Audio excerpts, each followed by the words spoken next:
we can definitely dip into Benji, because there's a lot of talk about his debut as official debut as an NRL head coach, and rookie half Lachlan Galvin up against Ethan Strange, and who's had a couple of first grade games under his belt. Big call, bringing in Lachie Galvin, the team 5'8". A little bit, but apparently you speak to anyone at the West Tigers over summer and he's been their most impressive trainer. He's young, but they've got huge raps on him. Whether or not he remains a half is unclear, because he's going to fill out into his body. He's a big boy. Caesar's been battling injury. Fanu's been battling injury. Why'd they sign Caesar? The old bloke who hadn't been in the NRL for a long time. Stopgap solution. I look at it this way, Michael.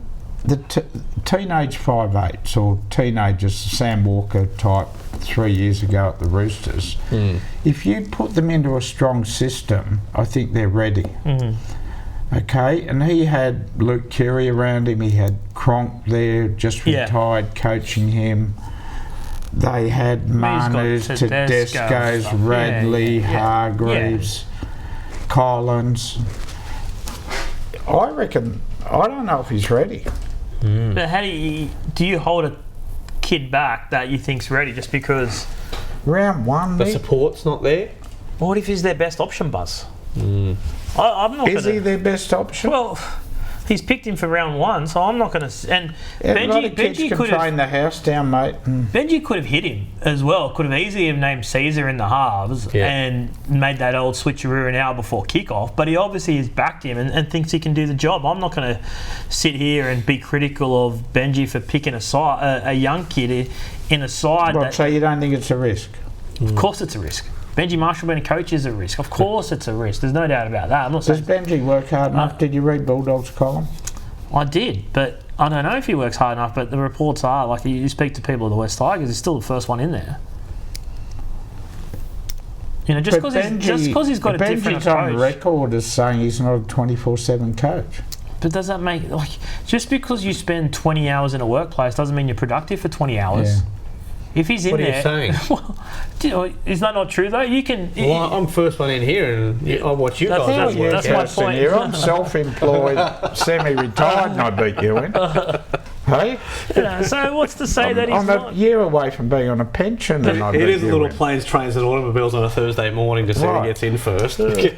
When you started sharing your location heading up last year on maps, he decided to get the earlier training from me. When I knew I couldn't beat him, oh dear me. I have daycare drop off, so it's not me. But no, I don't know if he works hard enough, but it's a bit early to be critical of Benji Marshall for team selection, Benji Marshall for his work ethic, but let's just sit back and just see how they perform before we start kicking the West Tigers again. What about this, Buzzy? On Saturday, when Lachlan Galvin debuts, he will be 18 years and 246 days old, and his halves partner Jaden Sullivan will be 22 years and 182 days old. Neither of which their pairing does not even make the podium for youngest halves. Really? What about this? We were talking about this the other day. The Cowboys had 1998 an 18-year-old Scott Prince, 18 years, 177 days, and his halves partner, Denny Lambert, 17 years, 334 days. I'm so into this Denny Lambert story. His only game that he played in NRL. You pick a 17-year-old and then don't pick him again? What year? 1998. Why don't we find him? If you're listening, I want to talk to you. Yeah. I'm very keen on. He went and played for the Pierre Donkeys and the like. If anyone can put us in contact, I saw his Facebook. I did a quick stalk. Research. I'm intrigued. How you a 17-year-old kid that makes you play one game at 17? So you've obviously got ability, and then you've gone. I tell you, I'm looking forward to seeing the West Tigers this centre Solomona for Tarpey. Your man. Well, I tell you... you already got the grin on your face. Here's the player Richo managed. Yeah. And Richo offered him to the West Tigers. Benji looked at the tape and Texam said, no thanks, I don't want him. Richo arrives and he lobs. There is a very funny story with this Solomona. Apparently there's 3 Solomonas at the West Tigers. So at training, you know what they call this guy? richer. They do. I promise you. They do. I swear they do. I was told by one of their assistant coaches. They've turned into a G-up. Oh, that's funny. Well, they get mixed up with it. It's very funny.